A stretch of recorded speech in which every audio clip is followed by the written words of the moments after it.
गांव का नाम था सूरजपुर, जहां समय जैसे ठहर गया था। यह गांव दूर दराज के पहाड़ों के बीच बसा था, जहां सड़कें टूटी हुई थीं, बिजली कभी कभी ही आती थी और अस्पताल सिर्फ नाम का था। यहाँ के लोगों की जिंदगी कठिनाइयों से भरी थी। खेतों में काम करके किसी तरह गुजारा करते थे और बच्चों की पढ़ाई की बात तो जैसे सपना थी। लेकिन इस गांव के हालात तब और बिगड़ गए जब वहां एक भ्रष्ट ठेकेदार और कुछ लोकल गुंडों का राज कायम हो गया। गांव वालों की जमीनें जबरदस्ती हथिया ली जा रही थीं। ठेकेदार ने तालाब को पाटकर वहां अपना प्राइवेट रिसोर्ट बनवाने की योजना बना ली थी। पानी की कमी से गांव की खेती ठप हो गई और भूखमरी की नौबत आने लगी। विरोध करने वालों को डरा धमकाकर चुप करा दिया गया। इन्हीं दिनों राज्य में नई आईपीएस अफसर बनी अंजलि राठौड़ की पोस्टिंग पास के जिले में हुई। अंजलि का स्वभाव सख्त था, लेकिन दिल में गरीबों के लिए गहरी संवेदना थी। बचपन में उन्होंने खुद गरीबी झेली थी, इसलिए जब उन्होंने सूरजपुर की हालत के बारे में सुना तो वो शांत नहीं बैठ सकी। एक दिन एक 12 साल की बच्ची सोना रोती हुई अंजलि के ऑफिस पहुंची। उसके पिता को गांव के गुंडों ने सिर्फ इसलिए पीटा क्योंकि उन्होंने अपनी जमीन लौटाने की मांग की थी। अंजलि ने बच्ची की आंखों में डर और दर्द देखा और उसी दिन निर्णय ले लिया, अब सूरजपुर की किस्मत बदलेगी। अगले ही दिन अंजलि एक छोटी टीम के साथ सूरजपुर पहुंची। गांव के लोग पहले डरे हुए थे, क्योंकि वो सोचते थे कि जैसे बाकी अफसर सिर्फ वादे करके चले जाते हैं, ये भी वैसे ही होंगी। लेकिन अंजलि ने गांव में ही डेरा डाल लिया। अंजलि ने गांव के हर परिवार से बात की, दस्तावेज देखे और पाया कि ज्यादातर जमीनें फर्जी दस्तावेजों से छीनी गई थीं।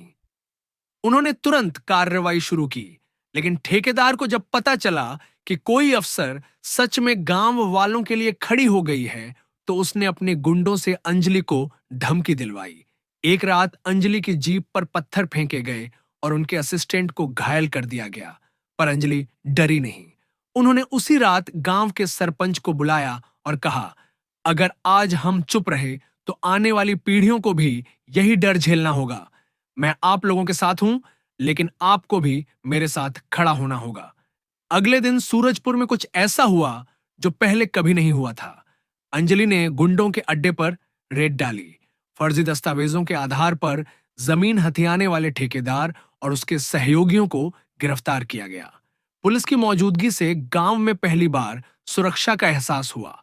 इसके बाद अंजलि ने राजस्व विभाग के साथ मिलकर जमीनों की दोबारा पैमाइश करवाई और जिनकी जमीनें छीनी गई थीं, उन्हें वापस दिलवाई। लेकिन अंजलि यही नहीं रुकी। उन्होंने जिला प्रशासन से बात कर गांव में एक अस्थायी स्कूल और एक मोबाइल हेल्थ क्लिनिक की शुरुआत करवाई। उन्होंने एनजीओ से संपर्क कर गांव की महिलाओं के लिए सिलाई और कढ़ाई की ट्रेनिंग शुरू करवाई, ताकि वे आत्मनिर्भर बन सकें। बिजली विभाग से मिलकर उन्होंने गांव में सोलर स्ट्रीट लाइट्स लगवाईं और गांव के युवाओं को पुलिस ट्रेनिंग और नौकरी के लिए गाइडेंस दिलवाया। अब सूरजपुर का नजारा बदल चुका था। जहां पहले खामोशी और डर था, वहां अब हंसी और उम्मीद दिखती थी। कुछ महीनों बाद गांव के लोग खुद अंजलि के पास आए और कहा, मैडम, आप हमारे लिए भगवान से कम नहीं हैं।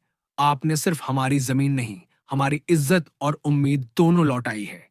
अंजलि मुस्कुराई और बोली, भगवान नहीं, इंसाफ का सिपाही कहो। और अब ये गांव खुद अपनी रक्षा करेगा, मिलकर, मजबूती से। आईपीएस अंजलि राठौड़ की यह कहानी सिर्फ एक गांव की नहीं, बल्कि पूरे देश की उन हजारों जगहों की प्रतीक है जहां लोग बस एक सच्चे अधिकारी का इंतजार कर रहे हैं, जो वर्दी की ताकत को जनता की सेवा में लगाता है।